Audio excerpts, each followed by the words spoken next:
What is going on, guys? It is your boy Jaimin, and I'm just here giving y'all another video on why you should pay attention to your proclivities and inclinations and how those will lead you to success.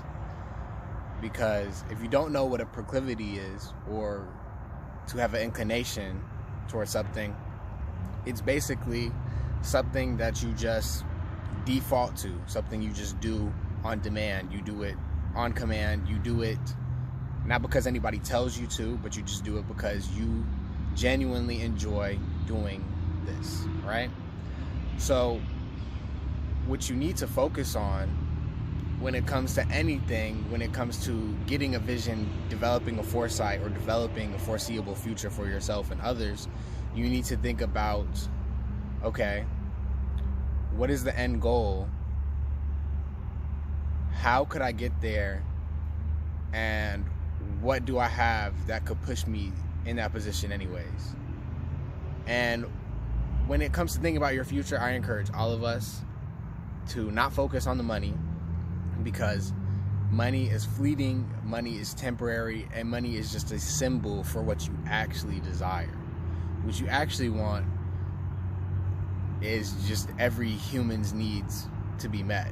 You want love, you want freedom, you want to be able to express yourself, say whatever on your mind, do what you like, and that's pretty much it. And a lot of people get confused between money and having these freedoms and thinking that money guarantees this, but it does take a lot of psychological development to be able to develop some characteristic traits that help you get more money. Because it's true, you can be born into money and not really have to work for anything, so you don't really develop leadership positions, you don't really develop authenticity, genuineness,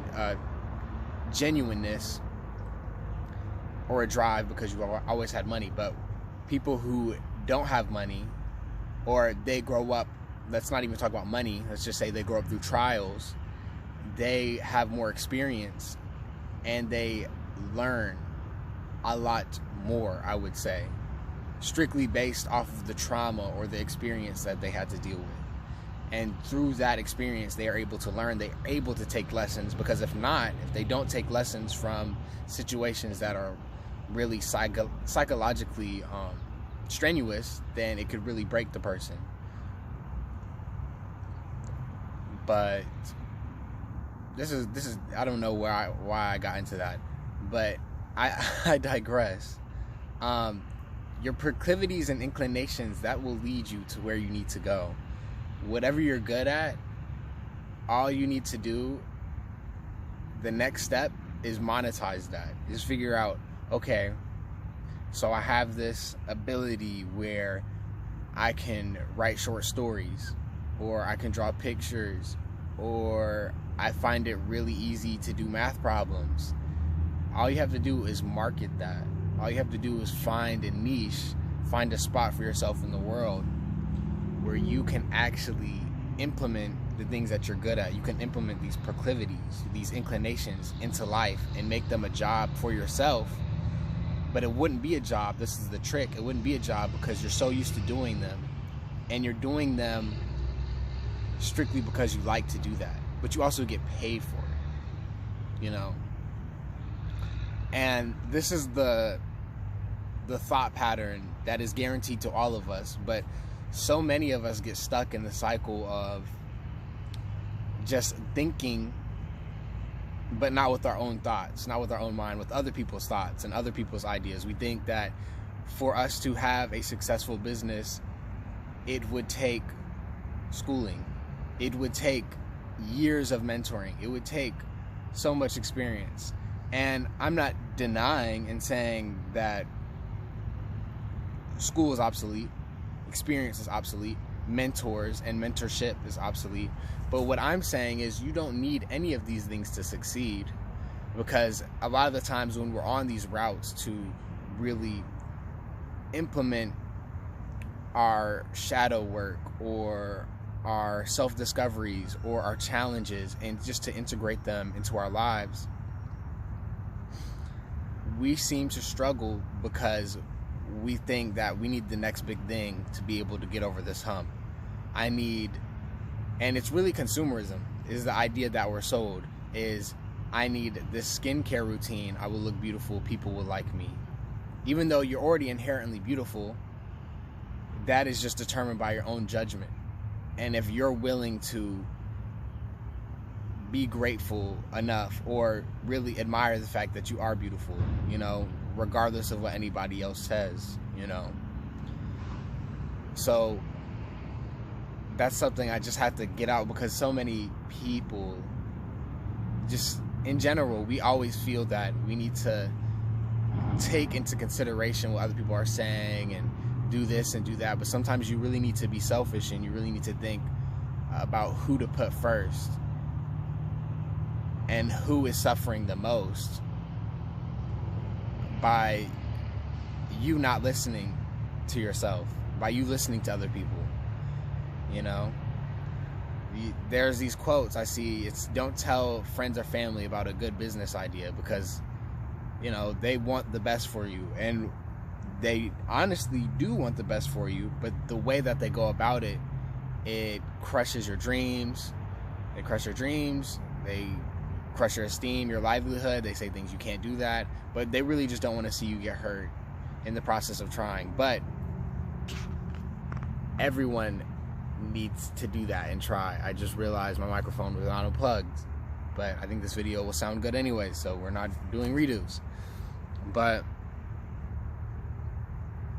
yeah, I had no general focus for this video, so if I could wrap it up and tell y'all a couple things, I would say, in life, follow your proclivities and inclinations. Follow the things that you've always wanted to do, the things that you've always enjoyed, and then just find a way to monetize them and find a way to make this activity or habit useful for other people, so that they can pay you for your time and your labor, so that you could do that for other people. 2, I would say, is honor your intuition and honor what speaks deeply to you, because we get really distracted and we get sold dreams about about items, about beliefs, about ideas, about things that will supposedly help us, right? We think that getting a pair of shoes will help me run faster, or getting this bike will do what for me. You know, we have these ideas that once I get the next big thing, I will be complete, I will feel complete.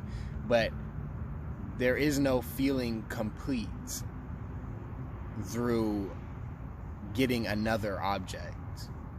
The feeling of incompleteness is not something... Okay, the feeling of completeness, yet incompleteness, is reflected into the outside world. Yes, but you will not be able to change the reflection. You will not be able to change the feeling by trying to change the reflection of the world. You want trying to fix the world, make it better, make it look better for yourself, lie to yourself, make you think that it's okay, that things are getting better, when you know deep inside that you haven't really dealt with any problems, that you haven't dealt with something that's been bubbling up in your, you know, in your stomach and your feelings that you have, and you just let those continue on. That is the root of your problems. That is your subconscious mind speaking to you with these feelings, manifesting, because you are always manifesting and putting these feelings out into the external world. All of that doubt, guilt, shame, resentment, all of these negative feelings paint the portrait of reality that you live. And that subscribes you to the narrative or to the story that you live day to day. That was 2, right? So, my final thing to end the video is just be what you want to be. Just follow that desire, follow that feeling. And if you have a mental image of where you want to go, let that be the compass. And if things do not match up with the feeling, with the image that you have for yourself, then you know it will not suffice at all in your trials or in your path. So hopefully y'all got something out of this video. This was just a little rant, but peace and love. Subscribe, like, take care. Many blessings for all of my people. I love you guys. Drop a comment, say all that nice jazzy stuff below. Peace and love.